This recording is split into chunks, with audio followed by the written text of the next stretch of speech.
বাবাকে হারিয়ে এখনও শোক কাটিয়ে উঠতে পারেননি লিওনেল মেসি। এমন কঠিন সময়ে আর্জেন্টাইন তারকার পাশে দাঁড়িয়ে বিশেষ অনুরোধ করেছেন ইন্টার মায়ামির কোচ গুইলের্মো হোয়োস। মেসিকে সময় ও ব্যক্তিগত পরিসর দেওয়ার আহ্বান জানিয়েছেন তিনি। বাবা হোর্হের মৃত্যুর পর আর্জেন্টিনায় ফিরে যান মেসি। পরে মায়ামিতে ফিরে দলের অনুশীলনে যোগ দেন এবং লিগস কাপে লিওনের বিপক্ষে মাঠেও নামেন। ম্যাচটি ৩-২ গোলে হারে মায়ামি। দ্বিতীয়ার্ধের শুরুতে মাঠে নেমে ৪৫ মিনিট খেলেন মেসি। মাঠে নামার সময় দর্শকরাও তাকে সম্মান জানান।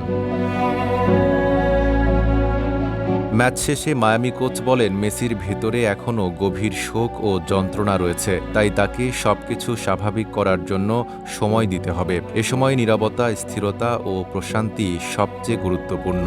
লোডশেডিং কিংবা ঘরের বাইরের তীব্র গরমে ওয়ালটন রিচার্জেবল ফ্যান থাকলে থাকবে শুধু বাতাস আর বাতাস।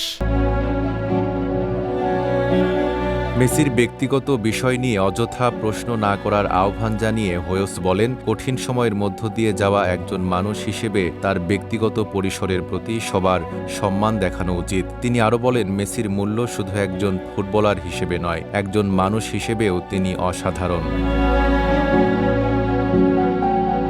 শুক্রবার সতীর্থদের সঙ্গে অনুশীলন করেছেন মেসি। তবে পরবর্তী ম্যাচগুলোতে তাকে কতটা সময় খেলানো হবে সে বিষয়ে কোনো সিদ্ধান্ত জানাননি কোচ। মেসির মানসিক অবস্থাকে সর্বোচ্চ গুরুত্ব দিয়েই সামনে এগোতে চান তিনি। Desk report, Dhaka post.